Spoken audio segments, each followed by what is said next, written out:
이제 완연한 봄 날씨죠. 우리가 봄을 영어로 스프링이라고 하죠. 스프링, 용수철입니다. 여러분, 용수철은 어떻습니까? 튀어 올라요. 그래서 우리 성도님들에게 부탁드리는데 좀 통통 튀시기를 바랍니다. 좀 아멘도 오바 하시기를 바랍니다. 여러분이 저를 담아서 오바를 안 하시는데, 그래도 이게 조금 이렇게 오바를 하면 몸도 마음도 좀 새로워지지 않겠어요? 한번 좌우에 있는 분하고 인사하겠습니다. 통통 튑시다.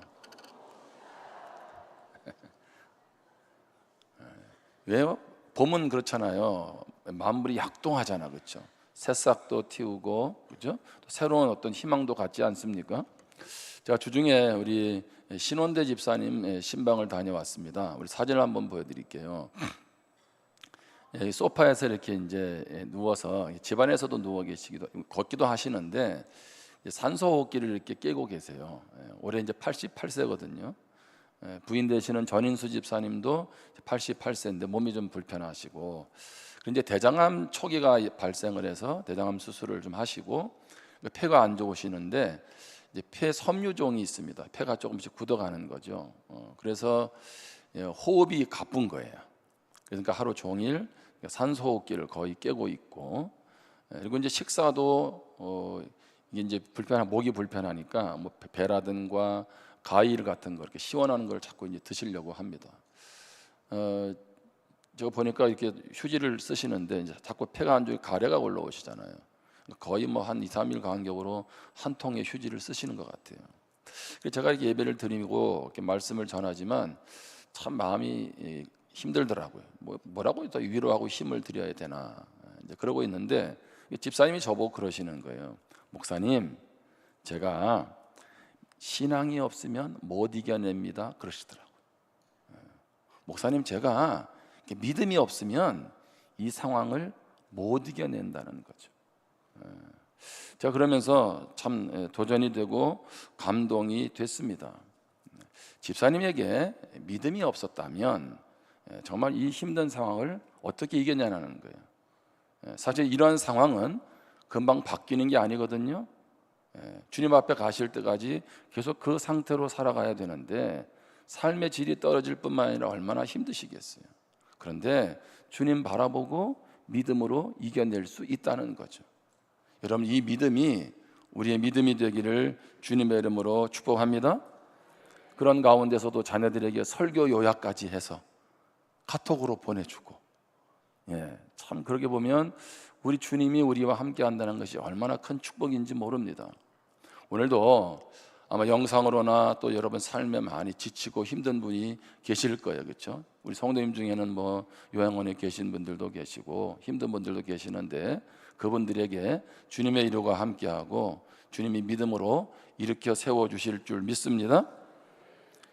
오늘 우리의 믿음은 어디에 있습니까? 이 말은 무슨 얘기냐 하면 나의 믿음의 위치가 어디에 있느냐는 거예요. 나의 믿음은 자라가고 있습니까? 아니면 제자리 걸음하고 있나요? 정확히 말하면 믿음의 제자리 걸음은 없습니다. 뭐 성장을 하든 아니면 퇴보하든 둘 중에 하나입니다. 그래서 지난 주일에 우리가 그로잉 EOE를 통해서 예수님도 전인격적으로 성장하셨다, 이렇게 같이 말씀을 나누었죠. 신앙은 한 부분만 성장해서는 안 되죠. 몸이 좋아야 돼요. 정서적으로도 건강해야 돼요. 몸과 정서만 좋은데 하나님 관계나 사회적인 관계에서 안 좋다면 그것도 문제가 있는 것 아니겠습니까? 저는 우리 교회 성도님들이 한 부분만이 아니라 전인격적으로 성장하기를 축복합니다. 자, 예수님이 이제 빌립보 가이사라라는 곳에 이제 길에서 이제 제자들에게 말씀을 하세요. 마태마고는 조금 다른 상황이지만 어쨌든 뭐라고 얘기하냐면 사람들이 나를 뭐라고 부르느냐, 이렇게 물어보세요. 그랬더니 제자들이 얘기합니다. 사람들이 예수님은 침례 요한, 뭐 엘리야 또는 뭐 선지자 중에 하나다, 좀 이렇게 능력 있고 치유도 행하고 뭐 그러니까 이렇게 표현을 한다는 겁니다. 그래서 예수님이 이번에는 제자들에게 물으십니다. 너희는 나를 누구라고 부르느냐? 자, 다시 한번 질문하겠습니다. 성도님들은 예수님을 뭐라고 부르십니까? 자, 베드로가 대답하지요. 마가복음 8장 29절입니다. 또 물으시되 너희는 나를 누구라 하느냐? 베드로가 대답하여 이르되 주는 그리스도시니이다 하매. 아멘. 베드로의 고백이 우리의 고백이 되어야 될 줄 믿습니다. 주님은 그리스도십니다. 마태복음에서는 하나님의 아들 이렇게까지 고백을 하죠. 자, 그런데 오늘 예수님은 베드로가 이렇게 대답을 하니까 뭐라고 얘기하냐면, 자, 이 일을 아무에게도 알리지 말아라. 예수님의 그리스도 되심을 알리지 말라는 거죠. 왜? 이 일로 인해서 그릇된 기대 혼란을 야기할 수 있기 때문에 주님께서 그렇게 당부하시는 거죠. 저는 오늘 본문을 통해서 우리의 신앙이 자라가야 하는데, 자라가려면 어떻게 해야 될지를 두 가지를 나누겠습니다. 그 첫 번째는 예수님을 알아가야 합니다. 여러분, 예수님이 누군지 모르는데 어떻게 신앙이 자라갑니까? 예수님을 가까이 하면 왜 좋은가요? 이 말은 무슨 얘기입니까? 예수님을 그만큼 아는 만큼 내 신앙의 차원이 달라진다는 겁니다. 세상 말로 하면 노는 물이 달라지는 거예요. 여러분, 예수를 믿어도 똑같이 모든 것을 공유하고 누리는 것은 아닙니다. 분명한 것은 각자마다 주님을 아는 만큼 그 신앙의 차원이 다를 수밖에 없습니다. 자, 저를 부를 때 이름을 뭐라고 불러요? 김종성이라고 부릅니다. 그것은 제 이름이에요. 그런데 저를 또는 여러분이 뭐라 그래요? 목사님이라고 부르죠. 목사라는 말은 무슨 얘기입니까?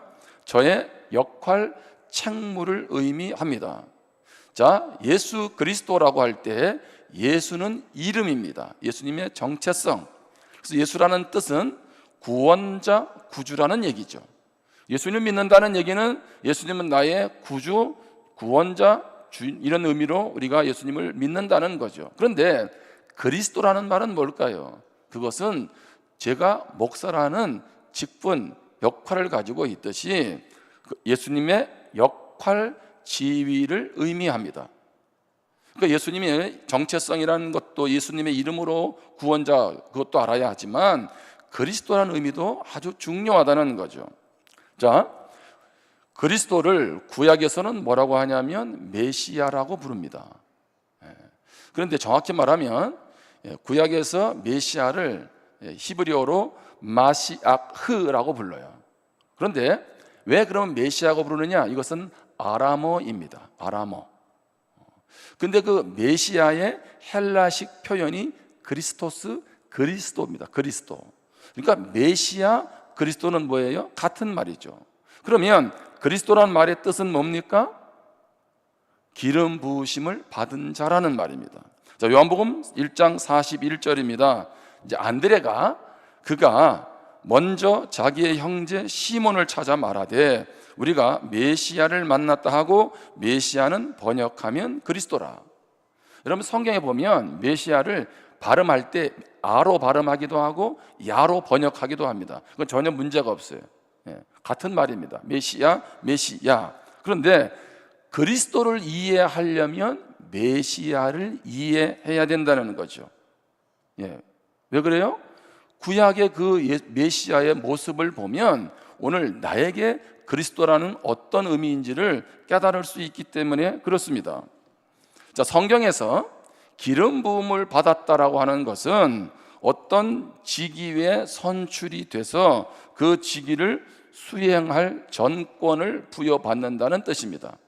쉽게 말하면, 자, 예수님이 그리스도다라는 얘기, 기름 부으심을 받았다는 얘기는 어떠한 권한이 주어졌다는 거죠. 자, 뿐만 아니라 어떻게 합니까? 그것을 가지고 마음대로 모든 것을 할 수 있는 전권을 부여받은 그런 의미가 있다는 것입니다. 자, 성경에는 선출될 수 있는 직책이 세 가지가 있습니다. 구약에 보면 기름 부음 받은 자, 그러니까 구약에서 기름 부음 받은 자는 누가 있냐면 세 부류입니다. 하나는 선지자, 하나는 제사장, 그리고 하나는 왕입니다. 왕. 자, 다시 말하면 이 기름 부음 받으신 분들이 세 부류가 있었는데 이 모든 것을 하나로 성취시키는 분이 누굽니까? 메시아 그리스도라는 얘기죠. 자, 마태복음 3장 16절입니다. 왜 예수님이 메시아로서 그 모든 것들을 다 통합하시는지가 이 말씀에 나옵니다. 예수께서 침례를 받으시고 곧 물에서 올라오실새 하늘이 열리고 하나님의 성령이 비둘기같이 내려 자기 위에 임하심을 보시더니, 자, 여러분, 예수님이 침례를 받는데 하늘에서 성령이 비둘기같이 임해요. 다른 말로 하면 성령이 기름 부으신 겁니다. 아니, 왜 예수님이 침례 받으시면 내 사랑하는 자, 기뻐하는 자라고 하면 끝날 텐데 성령이 비둘기같이 임하시는 기름 부으심이 임했느냐는 얘기입니다. 그 말의 의미는 예수님이 곧 메시아라는 얘기죠. 왕으로서, 선지자로서, 제사장으로서 그 모든 직무를 이제 시작하신다. 구약의 그 메시아, 그분이 바로 그리스도 예수라는 것을 침례식을 통해서 확증해 주고 있는 것입니다. 바울은 이 그리스도, 예수 그리스도를 만나고 난 다음에 너무 큰 감격이 있었죠. 그래서 그의 마음의 소원은 무엇이었느냐면, 어떻게 하면 내가 예수님을 좀 더 알 수 있을까? 그 모든 삶의 초점이 거기에 있었습니다. 빌립보서 3장 7절 8절에 보면, 그러나 무엇이든지 내게 유익하다는 것을 내가 그리스도를 위하여 다 해로 여길 뿐더러, 자기가 그동안 유익하게 여기고 소중하게 여겼던 것이 있는데 그거 그리스도를 알고 나니까 중요하지 않다는 거예요. 8절에 또한 모든 것을 해로 여김은 내 주 그리스도 예수를 아는 지식이 가장 고상하기 때문이라. 내가 그를 위하여 모든 것을 잃어버리고 배설물로 여김은 그리스도를 얻고. 무슨 얘기입니까? 바울은 예수님을 아는 것이 가장 좋다, 지금 이렇게 표현하고 있는 거죠. 모든 것 잃어버려도, 내가 가지고 있는 것 다 사라져도, 그리고 내가 가지고 있는 뭐 학력이라든가 그 당시에 남들로부터 주고받았던 명성이라든가 가문으로부터 표현할 수 있는 그 모든 것들을 내가 다 잃어도 나는 주님만 얻은 것으로도 충분하다, 그런 얘기입니다. 저는 이 바울의 고백이 우리의 고백이 될 수 있기를 바랍니다. 아마 아직도 예수님이 전부라고 할 수 없는 분들이 많이 계실 거예요. 믿음이 자라가고 있는 거죠. 그런데 중요한 것은, 그리스도를 안다는 것은 어떤 의미가 있나요? 자, 우리가 예수를 나의 구원자로 영접해요. 그러면 그리스도 되신 주님이 내 안에 거하시지요. 그러면 내 안에 그분의 기름 부으심이 흘러가는 겁니다. 할렐루야. 내가 할 수 없는 일, 감당할 수 없는 일을 감당하고 할 수 있는 것은 내 안에 그리스도가 계셔서 왕으로, 선지자로, 제사장으로 역할을 하셨던 그 능력이 내 안에서 그분으로 말미암아 흘러가게 되는 줄 믿습니다. 그래서 그리스도인은 내 힘으로 사는 게 아니라 주님의 힘으로 살아가는 줄 믿습니다. 여러분, 이런 주님을 알면 얼마나 좋겠어요. 베드로가 주님을 그리스도라고 고백했을 때, 야, 너는 정말 복되다, 이렇게 마태복음에서 말씀을 하죠. 근데 문제는 뭐예요? 베드로도 아직 그리스도의 의미를 충분하게 이해하지 못한 겁니다. 그걸 어떻게 알 수 있나요? 그 다음 절입니다. 8장 31절에 인자가 많은 고난을 받고 장로들과 대제사장들과 서기관들에게 버림받아 죽임을 당하고 사흘 만에 살아나야 할 것을 비로소 그들에게 가르치시되. 예수님이 이제 베드로와 제자들에게 말씀하는 거죠. 내가 이제 십자가에서 고난을 받을 것이다, 십자가에서 죽을 것이고 3일 만에 부활할 거야 라고 가르쳤어요. 그럼 아멘이죠. 그런데 32절에 드러내놓고 이 말씀을 하시니 베드로가 예수를 붙들고 항변하매. 여기 항변한다는 말이 무슨 얘기냐면, 원어의 뜻이요, 질책하다는 거예요. 꾸짖는다는 겁니다. 예수님이 오신 목적이 우리를 구원하기 위해서 오셨잖아요. 그럼 십자가에서 우리의 모든 죄를 대속하시고 그것을 해결하기 위해서 오셨는데, 지금 베드로가 뭐라고 얘기하고 있어요? 그게 무슨 소리냐고 소리를 버럭 지르는 거예요. 여러분, 이 장면이 이게 좀 이해가 되세요? 이 건방지기로 말하면 한없이 건방진 거죠. 베드로는 지금 예수님의 그 말에 엄청난 충격을 받은 거예요. 그래가지고 예수님, 그게 무슨 얘기냐고 소리를 버럭 지른 거예요. 성경에 기록 안 했지만 예수님도 깜짝 놀랐다, 아마 이렇게 기록이 안 돼 있을 거예요.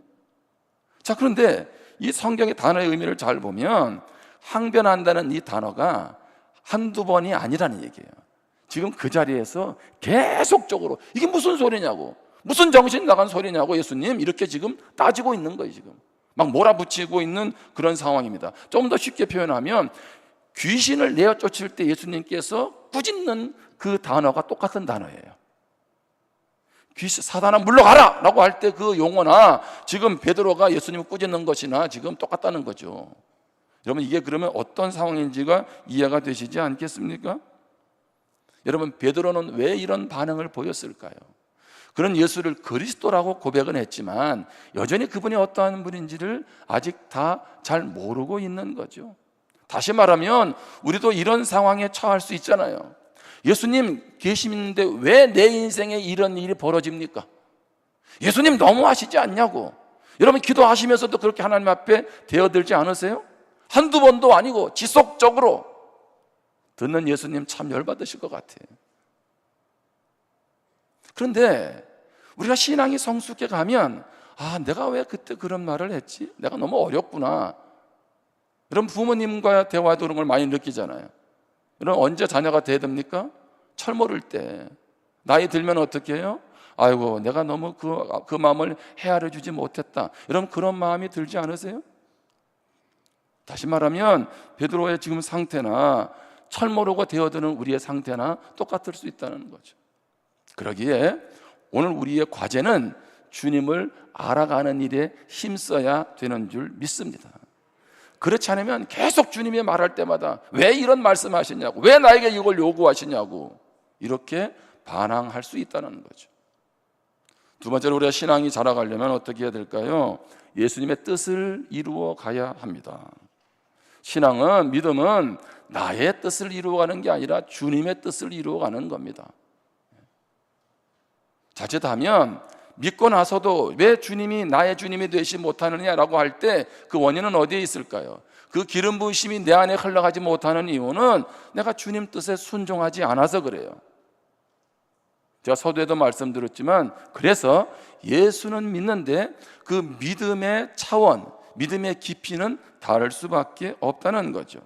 어떤 분은 믿음 때문에 순교까지 합니다. 그렇죠? 우리가 볼 때는 안 됐다 이렇게 생각할 수도 있어요. 그런데 순교하시는 분은 어떤 분일까요? 주님을 모르는데 순교하겠어요? 모든 핍박을 견디면서 순교까지 하시는 분은 주님이 어떤 분인지를 알아가니까, 그러니까 거기까지도 나아갈 수 있는 거예요. 여러분, 희생을 하면서 주님을 위해서 헌신과 수고를 하면서도 기쁨으로 할 수 있는 건 무슨 얘기입니까? 그 안에 주님이 어떤 분인지를 깊이 아는 만큼 희생도 같다는 얘기죠. 헌신의 깊이나 주님을 아는 깊이는 같은 겁니다. 왜 나는 헌신하지 못할까? 왜 수고하다 중간에 자꾸 그만두고 싶고 포기하고 싶을까? 주님을 알아가는 깊이가 얕기 때문에 그런 거예요. 여러분, 우리 삶의 과제는 그 주님을 알아갈수록 정말 주님의 뜻을 이루어가는 것이 복되구나라고 하는 것을 깨닫는 것인 줄 믿습니다. 그런데 주님의 뜻을 이루어 가려면 어떻게 해야 됩니까? 생각을 지키셔야 돼요. 자, 오늘 말씀 33절입니다. 예수께서 돌이켜서 제자들을 보시며 베드로를 꾸짖어 이르시되 사탄아 내 뒤로 물러가라. 내가 하나님의 일을 생각하지 아니하고 도리어 사람의 일을 생각하는도다 하시고, 베드로가 십자가와 그 부활이 무슨 얘기냐고 라고 하면서 예수님을 꾸짖으니까 주님이 뭐라 그래요? 사탄아 물러가라 이렇게 하는 거예요. 여러분 기억하세요? 예수님은 베드로를 사탄이라고 하지 않았어요. 베드로에게 그렇게 역사하는 게 누구라는 얘기예요? 사탄이라는 얘기지. 여러분, 부부싸움 하다가 남편을 향해서, 아내를 향해서 사탄아 물러가라 하면 안 됩니다. 아니 이게 정말 이게, 아니 그 사람이 왜 사탄이냐고, 하나님의 자녀지. 그런데 하나님의 자녀인데 그 뒤에 사단이 역사할 뿐이죠. 예수님은 왜 십자가에서 죽으셔야 합니까? 그렇지 않으면 우리 죄값을 지불해 줄 수 없잖아요. 왜 부활하셔야 됩니까? 예수님이 우리에게 약속하신 것, 하신 모든 일들이 분명하다, 확실하다라고 하는 보증으로, 그렇죠? 예수님이 부활하시는 거예요. 예수님이 부활하지 않으면 예수님이 하신 말씀은 전부 가짜입니다. 근데 부활하심으로 그것을 확증해 주시는 거죠. 여러분, 예수님은 베드로를 향해서 내가 내 뒤에 사단이 역사했다 이거죠. 사단아 물러가라. 그렇다면 사단은 무엇을 통해서? 우리의 생각을 통해서 자꾸 역사한다는 거예요. 잠언 23장 7절입니다. 대저 그 마음의 생각이 그러하면 그 위인도 그러한즉, 이런 표현을 씁니다. 무슨 얘기입니까? 그 사람의 생각하는 것에 따라서 그 사람의 됨됨이가 결정된다는 거예요. 드러난다는 거죠. 그러니까 마음의 생각은 별도로 있는 게 아니라 곧 그 사람으로 드러난다는 겁니다. 여러분들이 마음에 힘들고 어려운 일이 있잖아요. 자, 그러면 그게 어디로 드러납니까? 예, 얼굴로 드러나잖아요. 내 생각에서 계속 염려, 근심 있으면 그게 얼굴로 드러나잖아요. 여러분, 그래서 성도님들이 만나면 이런 인사를 해주셔야 돼. 별일 없으신가요? 별 볼 일 없으신가요가 아닙니다. 별일 없으신가요? 이것은 별일 없는, 이 말은 별것 아닌 것 같지만 제가 성도님들에게 한 번씩 툭툭 이렇게 그런 말을 던지잖아요. 저는 주일날 여러분들의 관상을 요심히 봅니다. 제가 식당에 다니면서 밥 안 먹고 다니니까 그냥 뭐 인사만 하는 것 같지만 그렇지 않아요. 그 짧은 시간에 저는 전교인 신방을 하고 하는 거거든. 그런데 어떤 분은 숨길래야 숨길 수 없어. 얼굴에 표가 드러나. 그래 물어보면 눈물이 흐르는 분도 계세요. 짧은 시간이지만 자기 속사정을 얘기하는 분도 있고. 그러면 제가 이제 주일 하루 일과가 끝날 때 다시 전화를 하죠. 무슨 일이 있으시냐고. 여러분, 사람이 생각하는 거, 마음에 품은 건 뭐예요? 드러나게 되어 있는 거죠. 자, 좌우에 있는 분하고 인사하겠습니다. 별일 없으세요?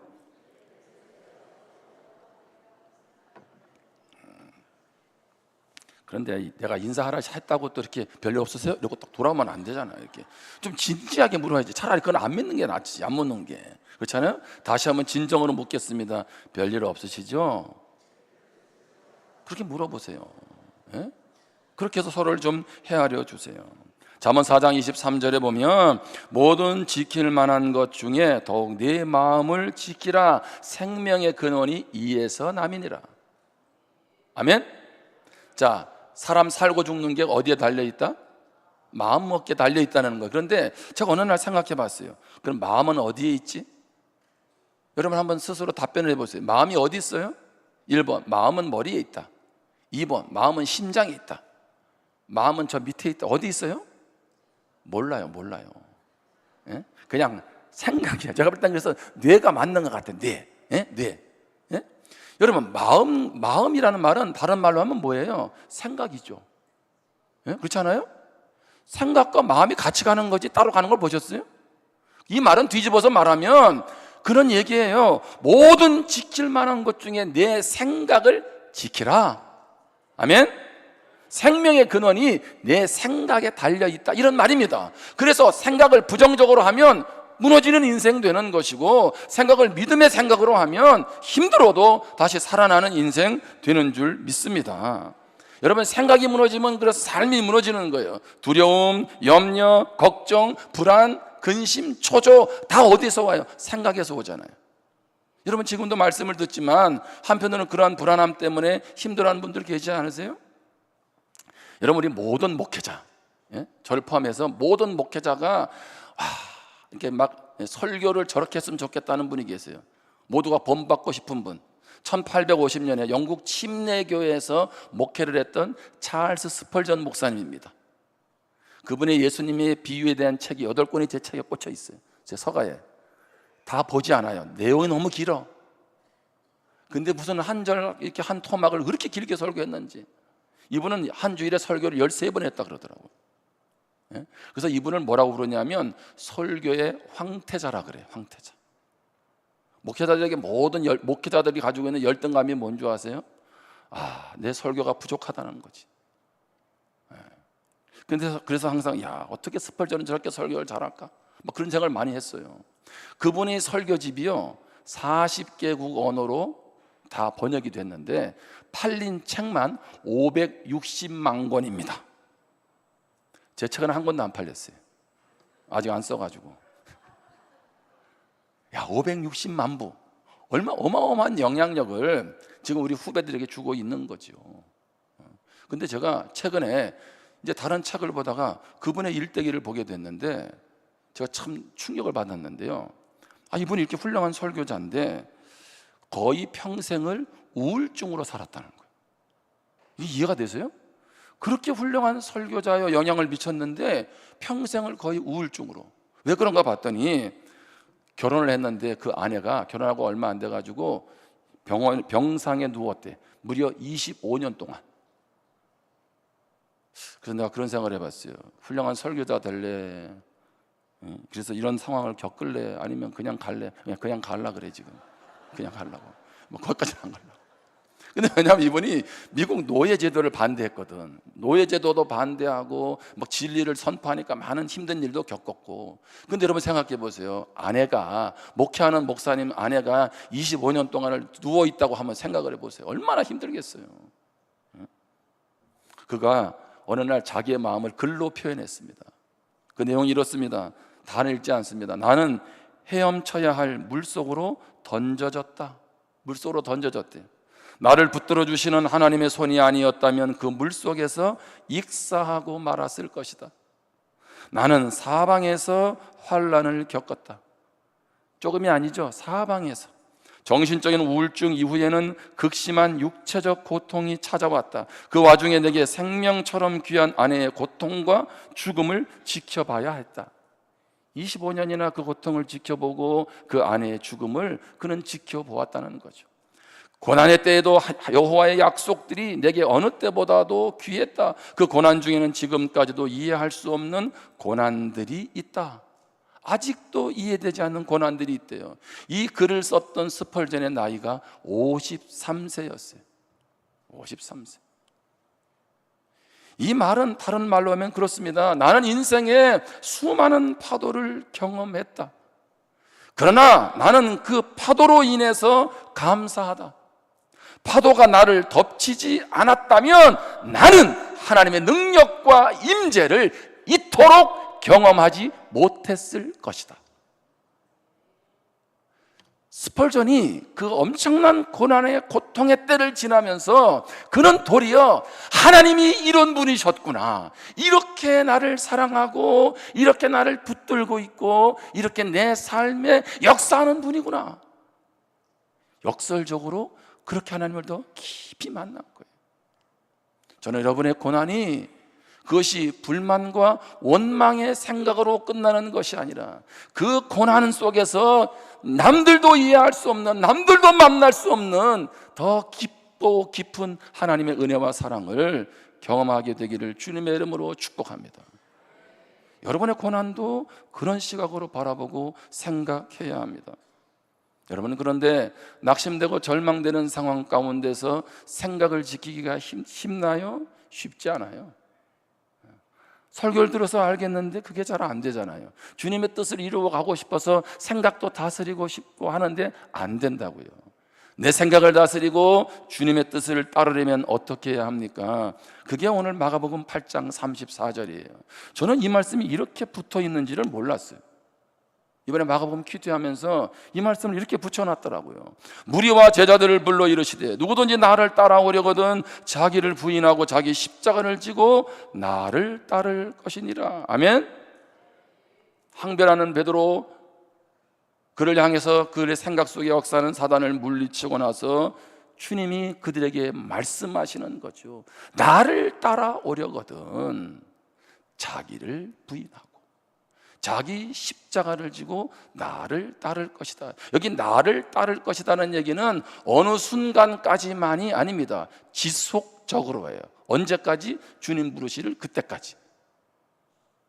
주님을 지속적으로 주님 앞에 서는 그때까지 자기 부인하고 자기 십자가를 지고 따라가야 된다는 겁니다. 주님의 뜻을 따르는 비결은 다른 게 없어요. 자기 부인, 자기 십자가를 질 때만 가능한 거죠. 이 말은 뒤집어서 말하면 나를 부인하지 않고 자기 십자가를 지지 않으면 결코 주님의 풍성함, 주님의 그 사랑의 깊이, 은혜의 깊이는 맛볼 수 없습니다.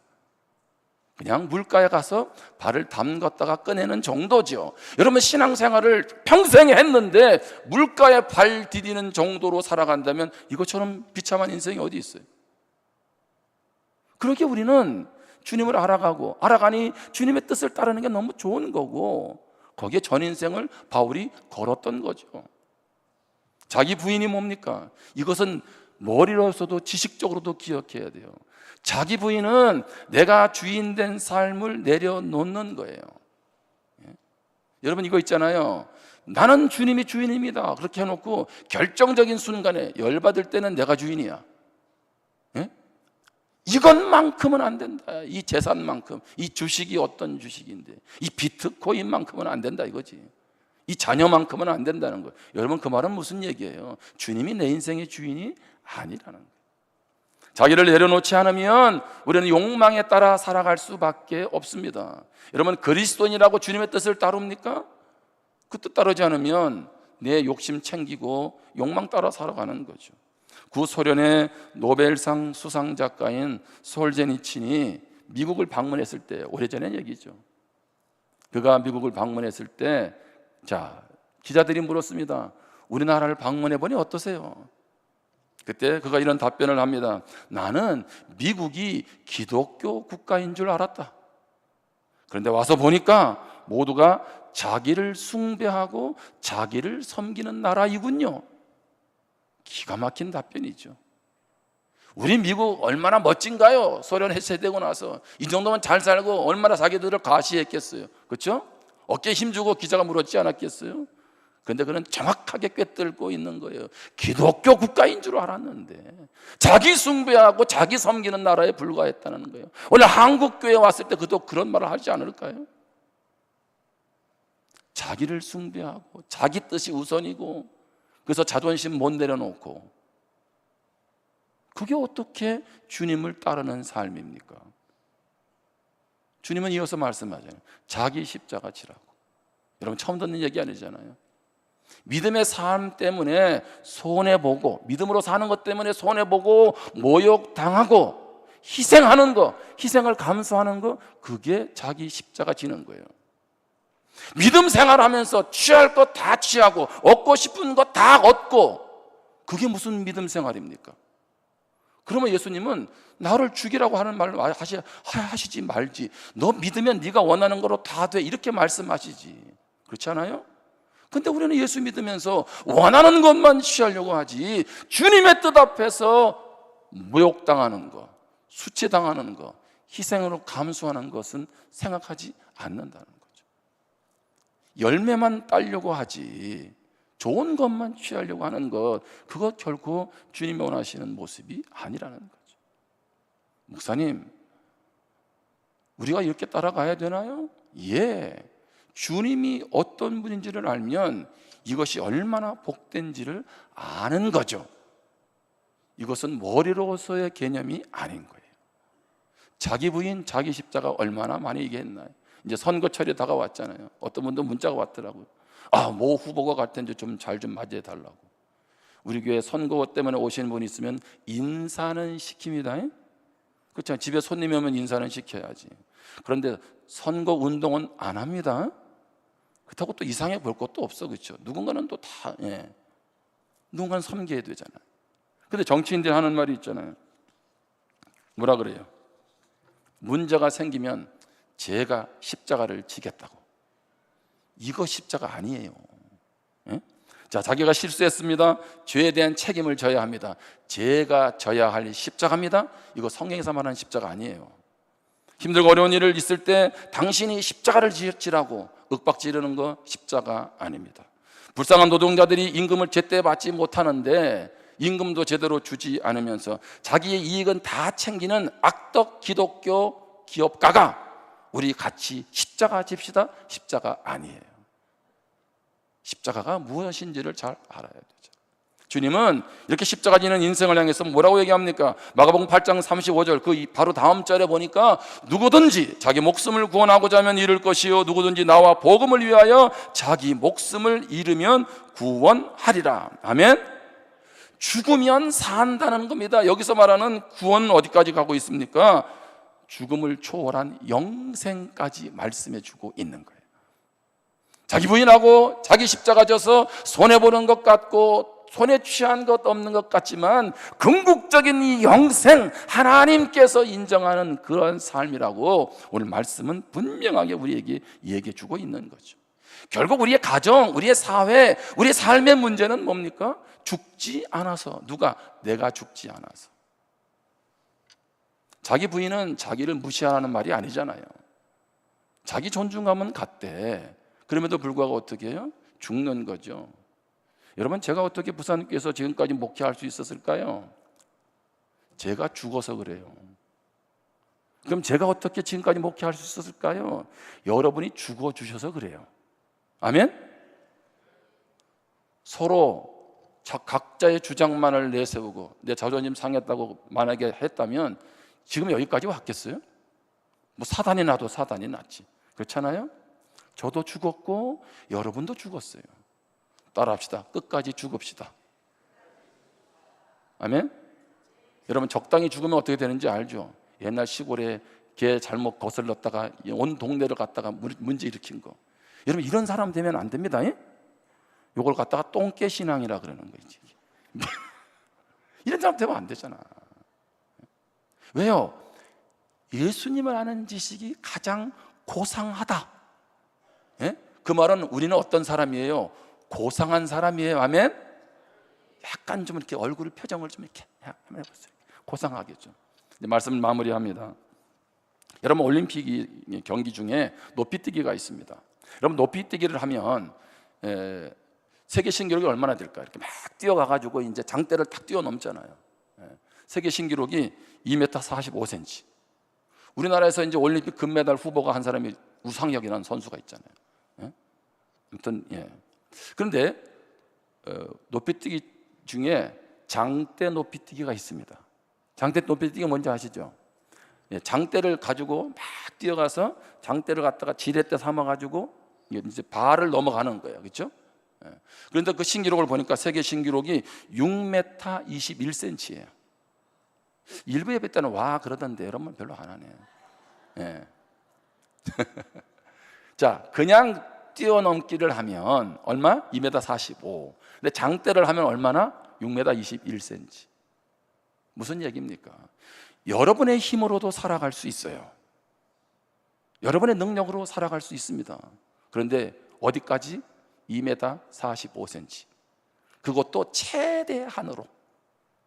그런데 주님을 의지하고 주님을 힘입으면 몇 메다까지? 6m 21까지. 얼마나 어리석어요, 내 힘으로 산다는 게. 오늘 우리는 주님을 지렛대 삼아서 일어나기를 축복합니다. 그리스도가 내 안에 계신다는 것은 그분의 모든 것이 나를 통해서 흘러간다는 거고 이루어진다는 거고 역사한다는 것인 줄 믿습니다. 그리스도의 기름 부으심을 의지할 때에 도무지 사랑할 수 없는 사람 사랑하게 됩니다. 인색할 상황에서도 관용하게 됩니다. 평소라면 자제하지 못할 감정도 관리하게 됩니다. 예수님을 의지하면 복됩니다. 할렐루야. 오늘 그 예수님을 더욱더 알아가고 예수님의 뜻을 이루어가기 위해서 생각을 다스리고 그러기 위해서 자기 부인하며 자기 십자가를 지고 가는 우리 모두가 되기를 주님의 이름으로 축원합니다. 기도하겠습니다. 이 참 말씀을 우리가 기억하면서 기도하면 좋겠습니다. 여러분, 무엇 때문에 자존심이 상하셨어요? 우리는 자존심으로 사는 사람이 아니라 자존감으로 살죠. 어떤 자존감으로? 내가 주님의 자녀고 주님이 내 안에 계신다는 거죠. 오늘 그리스도가 내 안에 계십니다. 오늘 그 그리스도를 이제 더 알아가게 도와 주옵소서. 그래서 예수님의 그 풍성함이 나의 풍성함이 되게 도와 주옵소서. 그리고 그 주님을 알고 나니 주님의 뜻을 이루며 살아가는 것이 너무 복입니다. 근데 생각 지키고 그 생각 지키기 위해서 자기 부인하고 자기 십자가를 지면서 나아가기를 원합니다. 우리 그러한 결단을 가지고 우리 하나님 앞에 기도하겠습니다.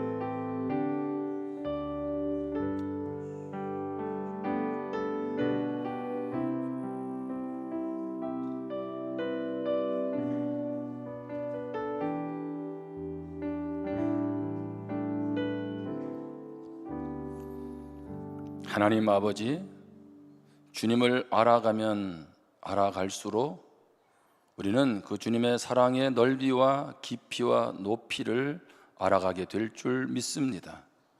그 십자가의 사랑이 얼마나 크고 놀라운 사랑인지 더 깊이 깨닫게 될 줄 믿습니다. 하나님, 주님 알아가는 것이 우리의 소원이 되기를 원합니다. 그리고 그 주님의 뜻을 나의 삶 가운데 이루어가게 도와 주옵소서. 하나님, 하나의 씨앗이 땅에 떨어져 그대로 있으면 아무런 열매를 맺지 못하지만 그 씨앗이 죽으면 많은 열매를 맺는다고 하셨습니다. 내가 죽고 예수가 살게 도와 주옵소서. 하나님, 내가 살면 주님이 죽을 수밖에 없습니다. 나를 통해 그리스도가 삶으로 그리스도의 사랑이 흘러가게 도와 주시옵소서. 예수님의 이름으로 기도합니다.